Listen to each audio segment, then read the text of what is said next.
Welcome back to Late Night Love. This is our lug segment. We open our hearts to the challenges and joys of mental health and parenting. Whether it's finding balance of nurturing relationships, we're here to share stories and insights. And it does say or. I just read it wrong for whatever reason. Just to make sure that wasn't even a typo in the script. That was me not reading the script properly. So even if I write a script, it doesn't necessarily mean I'm not going to screw it up.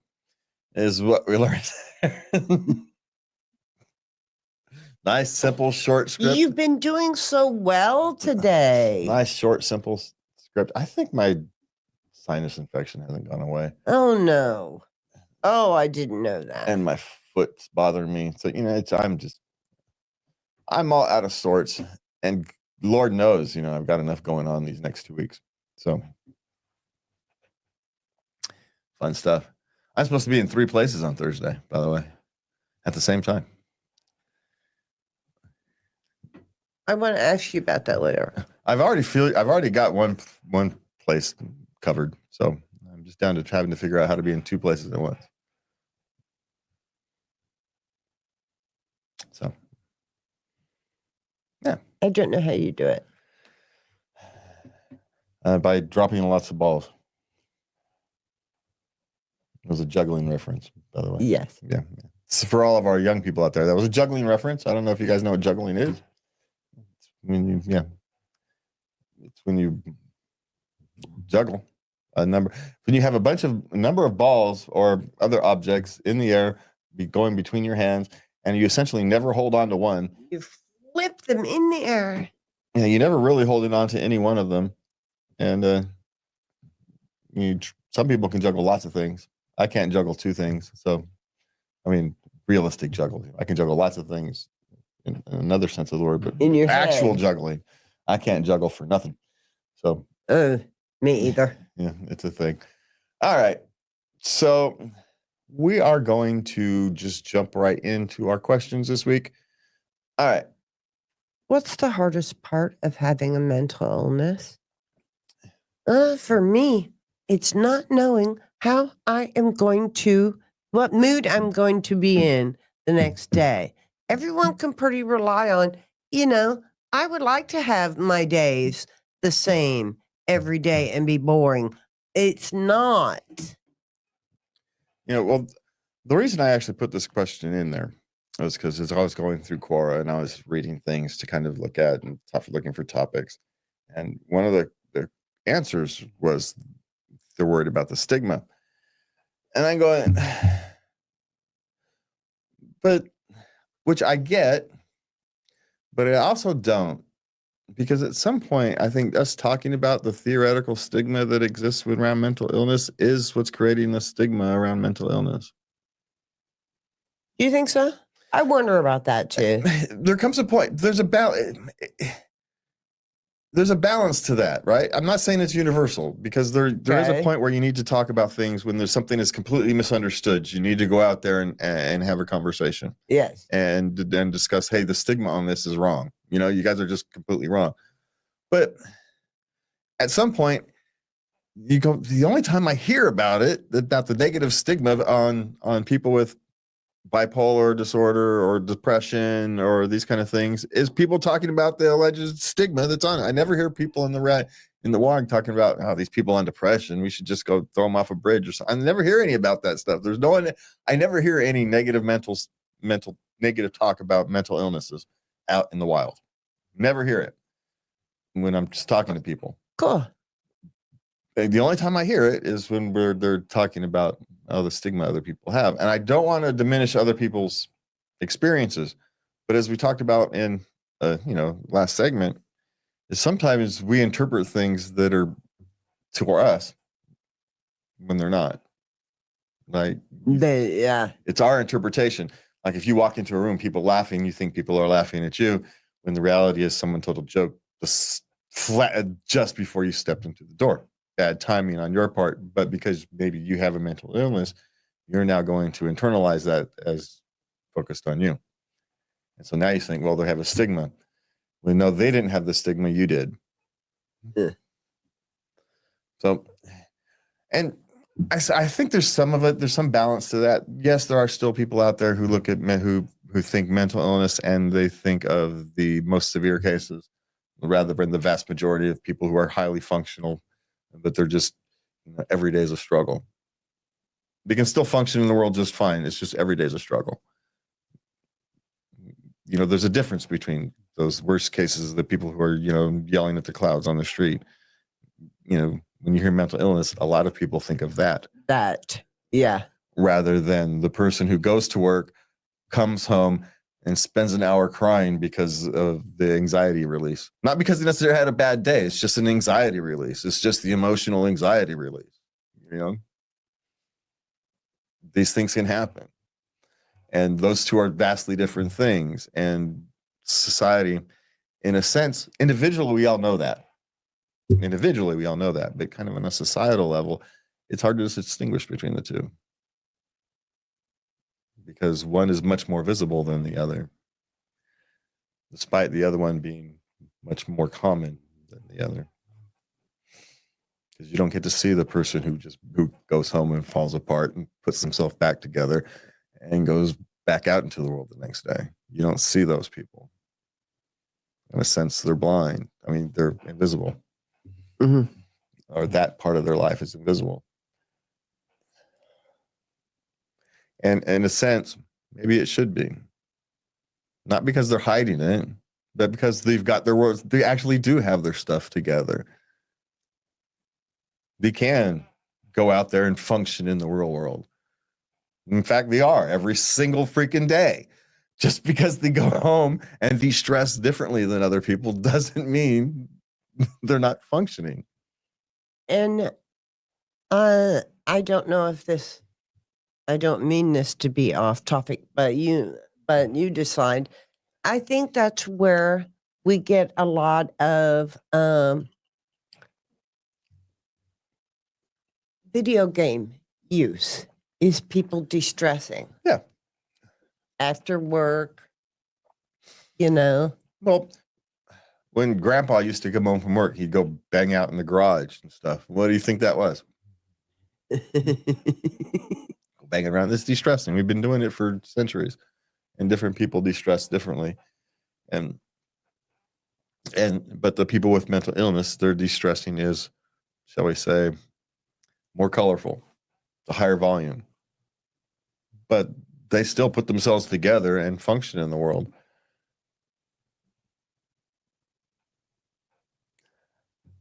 So that's a powerful thing.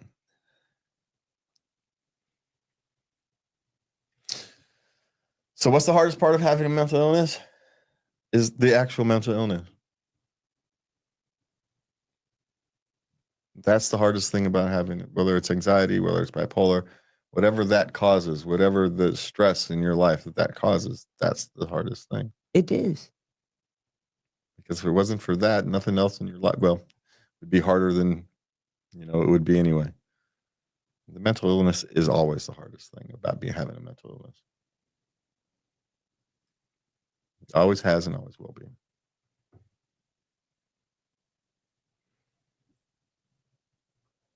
Well, I think it's a little more for me. Well, no, yours is the same thing. I get good days. Yeah. I get good days now, Yes. But when I wake up every morning, it's like, okay, yeah, what's today gonna be like? Exactly. The hardest thing is the illness itself. Yeah. Okay. Yeah. There wouldn't be you wouldn't feel any stigma if you didn't have the mental illness. Even if the stigma isn't real, you wouldn't feel it if it wasn't for the mental illness. That's why I've been having trouble waking.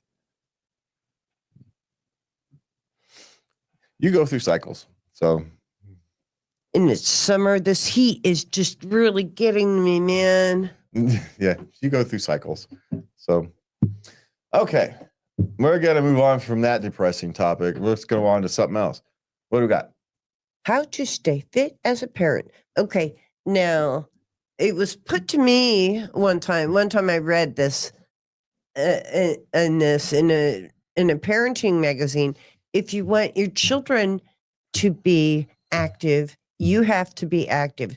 So start them now, even as babies, yoga, do baby yoga, get that stroller out, up and out early in the morning when it's still cool, Well, the way you stay fit as a parent is the same way you stay fit if you weren't a parent. You've got to find what time in your schedule to dedicate to staying fit, whatever that means. If it means eating properly, if it means more exercise, whatever that means for you, you're just going to have to find the time, dedicate the time, manipulate your schedule so you have it. My thing about being an adult is you're allowed to manipulate your schedule. You get to decide. Yay. That's, it's not easy because you've got, responsibilities and children to take care for, but, maybe you stick in 3 20-minute exercises instead of one 1 hour exercise. You'll get it. So it's a matter of the discipline enough to keep it high enough priorities that you keep it in your schedule. Because it's an easy thing to drop out when you're tired and don't feel like doing anything. You just want to sit down on the couch and relax and have some ice cream. Nope, you're gonna have to go hop on the treadmill or go ride the bike, or you're gonna have, just like if you weren't a parent, you're just gonna have to force yourself. You're a little more tired, I suppose, when you're a parent, but the discipline is the same. You're just gonna have to discipline yourself to do it. There's no secret sauce. Just like trust me, there's no secret sauce to keeping fit. Because, if you eat too much secret sauce, you're not going to be fit. And that's what happens to me. So, and I don't have the discipline to go to the gym and work out. So, it is going to be what it's going to be. I wish I were a gym person for you, hon. I'm sorry. I'm just not. I'm not either. So, there's that. Okay. What's next? Help with 6 months sleep regression. The baby is fighting sleep. I mean, the only thing they can get is the car. Yeah. And they're driving hours. Okay. Now, is he fighting sleep or is he colicky? Those are two actually different things. Don't know. Because fighting sleep is actually relatively reasonable for a 6-month-old. He can actually see and focus. The world is new and exciting. You want to see everything. You don't want to miss nothing. Right? The world's exciting. You want to see it. So, yeah, fighting of sleep is perfectly reasonable and common. But if it's a colicky situation, maybe they've got a hernia or there's some kind of discomfort that they're dealing with. It's hard to diagnose because there's no visible signs. So maybe make an appointment. Because she said he was doing like 20 minutes of really hard crying. Yeah. So, maybe it's some colicky thing. Colicky. Yeah. Yeah. Maybe there's a hernia or there are all kinds of relatively minor things, but, make a baby uncomfortable. And we see nothing wrong because there's no visible thing to be wrong. Mm-hmm. So, but if maybe baby's uncomfortable and the car rides, a little bouncing and stuff, it's kind of soothing. So if maybe they're having intestinal issues. Okay. So yeah. So those things to think about. Okay. Is grounding my 8-year-old for a month extreme? He made a violent threat to a girl. Probably not. Trust your instincts. That's very good advice. Yeah. You know your child. Yeah. Trust your instincts on that one. So no, I'm not going to say. It seems without knowing anything else. It seems not out of the realm of reasonableness. So yeah, but in this one, trust your instincts. You know your child. You know what the punishment needs to be. Yeah. And don't second guess yourself. Once you've done it, you did do it, because actually the worst thing you could do at this point would be to second guess. No. To change it. Don't change it. No. even if it was, you're gonna have to stick to your guns on this one. Yeah. Yeah. And if he doesn't start showing, remorse and changes, you may even want to toughen it down. Send a message. Okay. Oh, let's see. Kids don't want to leave the house ever. They're 10 and 8. Okay. Now he is blaming his he works from home Mm-hmm. and has forever for years. Okay. And he blames that. So what does everybody else get to blame? Huh? Lots of kids these days, 10 and 8, don't want to leave the house. They just want to kind of stay at home. This is a common parenthood complaint now. Is it? Yeah. So what does everybody else's excuse get to be? So it's just one of those things that as a parent you have to deal with.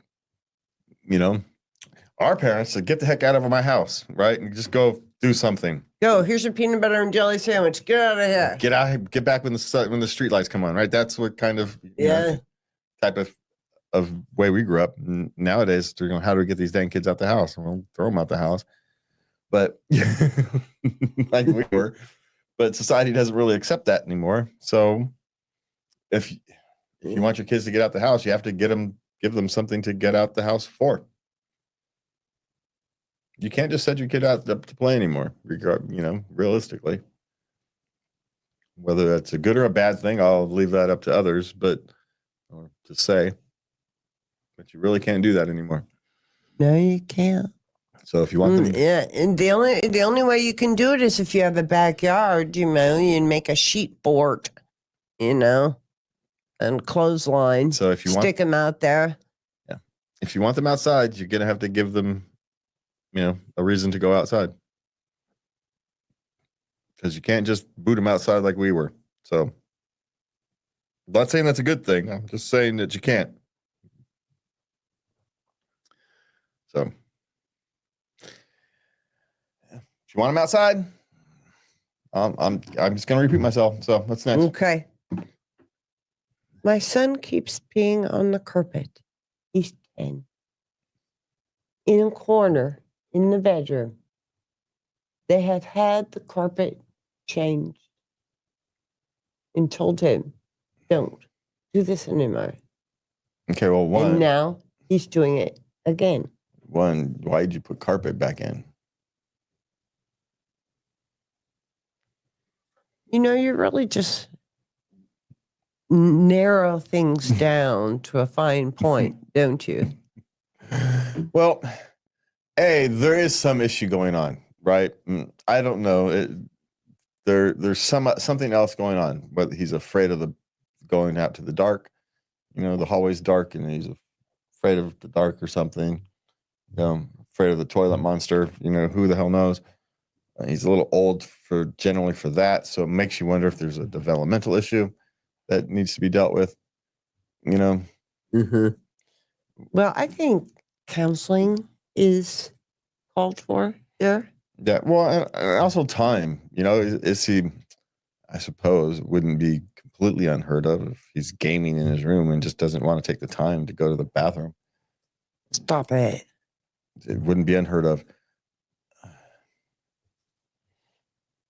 But yeah, finding the root cause, the actual root cause. In the meantime, can you put one of those urinal things in the corner there? No, you don't want to. You don't want to encourage it. That's just encouraging it. Is it? Yeah. Oh, okay. Well, I'm shooting. No, because you can't encourage it either. Here. You can't encourage it either, and okay. so that's just like saying, "But not do it," but here, so you can.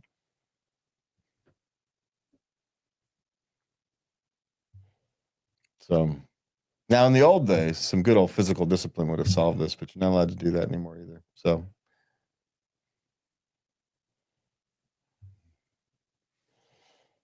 I take his video games. Regulate them down to a very narrow. Well, yeah, I mean, in a sense, you could just annoy him to death, make his life so miserable that he will change his behavior. Fine, you're going to do this. You're not having any fun until you stop. All the fun out of your life is gone. No video games, no Netflix. You're doing homework and eating and going to bed. That's all you're doing.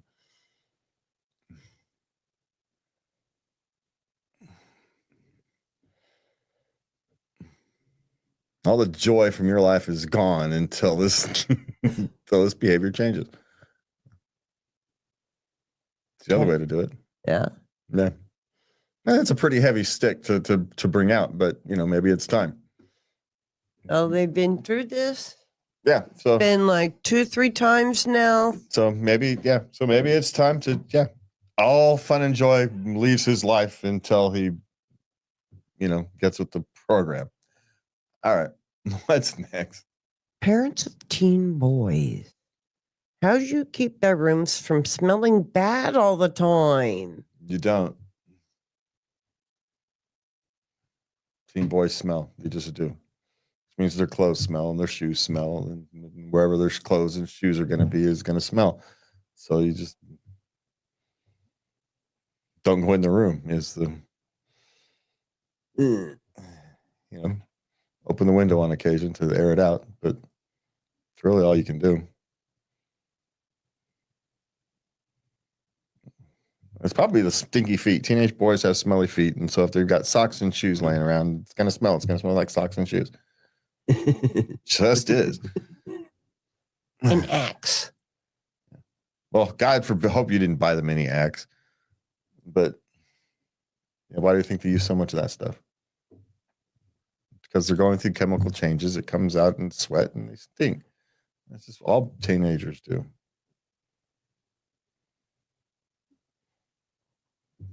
It's like expecting the wind not to blow. So what do you do about it? You do nothing. You open the window on occasion. Maybe you train them to throw their socks in the washer when you take their stuff up, but then your washing room's just going to smell. So it's probably better off to keep it isolated in there.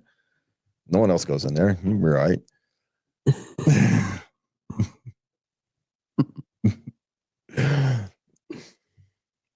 Because if you put Lysol or anything, it's just going to smell like feet and Lysol. It's not going to really smell any better. It's just so just let it be. It's just a stage.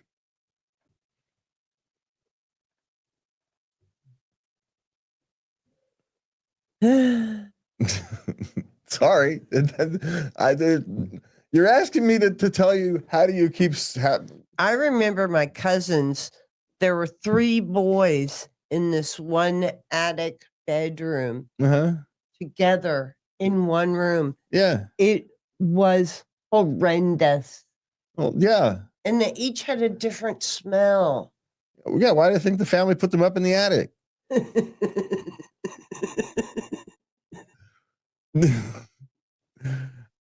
It's like asking a cow not to smell. It's just not going to happen. You're asking nature to not be nature. It's just, the best you can do is isolate it in the rooms that they're in and, suffer like the rest of us had to. Sorry, my feet stunk when I was a teenager too. And I didn't help because I didn't wear socks at the time. So lovely. Yeah. So, that's it. It's all there's nothing to do is my answer to that one. Okay. Is it natural to stop wanting to baby your kids? They're 6 and 8. She wants them to be a little more self-reliant. Like she sets up snacks for them, in the cupboard. She wants them to go get their own snacks. Yeah. She puts drinks, pouches in the refrigerator. Go get your own juice pouch. I clean your clothes. Here's the basket of clean and folded clothes.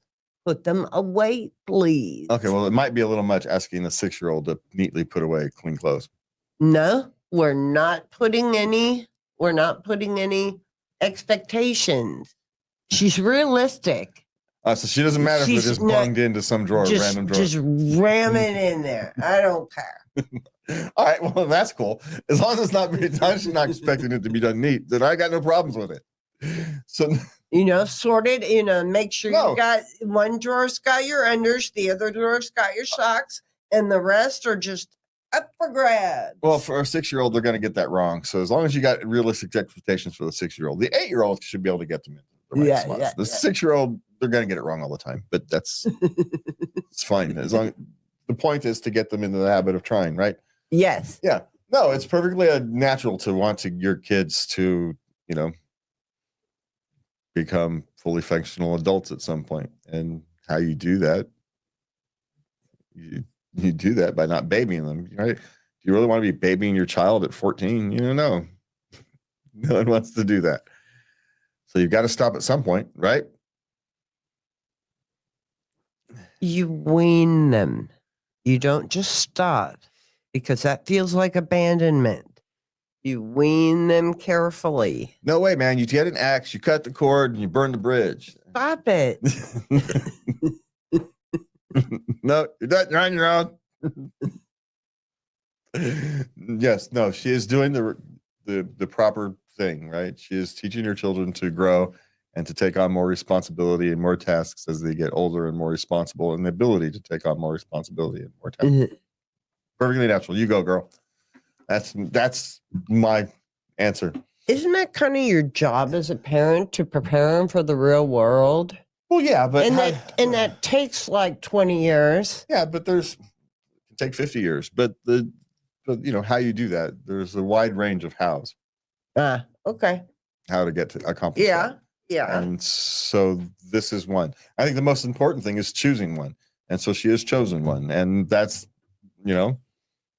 choosing a method of getting your kids to mature is one of the most important things about getting your kids to mature. Just picking away rather than, I've got a generic parenting philosophy. You're ahead of most people. What is it? Then I'll ask, what is it? Because not that I'm going to be judgy. I'm just curious because I've heard a lot. Maybe it's something I haven't heard before. It's the only reason I'm going to know. I ain't going to judge. So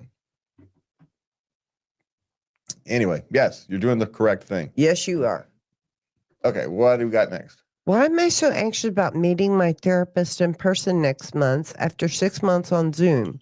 We have a good therapeutic relationship, but I'm so nervous. Well, you could fart. Well, no, this is because you've only met somebody on Zoom.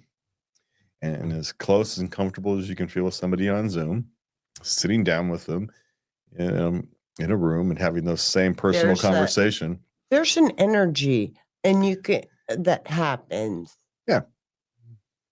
It's a different thing. So you're actually... There's a different vibe. Yeah. Yeah. So you actually are meeting this person for the first time. But seriously, it's going to be more intimate. You're going to be able to hook in easier than just over a camera. Maybe. I think. Maybe. We'll still have to see. Okay.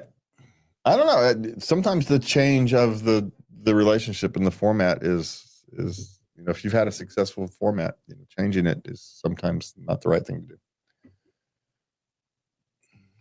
I hadn't thought of that. It could be better. Maybe not. Maybe their energies don't mix in person. And you don't notice that over the Zoom. So they're perfectly fine. Well, then they could just go back to Zoom. No, you can't. You can't put Pandora back in the box. You can't open Pandora's box and close it again. It's open. The ship has sailed. I wonder if she could say, no, I don't want to. I don't know. I'm not saying it could be better, could be worse. It's just the possibility that it's worth is also exists because you've created a standard that you have expectations, and now it's going to be different. And just because it's different doesn't mean it's going to be better. And this is already successful. That's why people say if you don't. I break, don't wonder fix who it. wants the change. Yeah. It's one of those things. If it ain't broke, don't fix it. Right. Ah, I hadn't thought of that, huh? Okay, that is it for our love segments tonight. So just remember to love yourself. You can find me and Lovey at latenighlove.us. You can send your questions, comments, suggestions, etc. to love@latenighlove.us. Remember, you can find us if you're here in Sacramento or frankly across the world. You can go to Live 365, search KUBU 965, and we are on schedule at some point or sometime. I think it's the same time we used to be on, but I haven't checked. Yeah. So, hey, we're getting they're putting the antenna back up here at some point, and so we will have the radio station part back.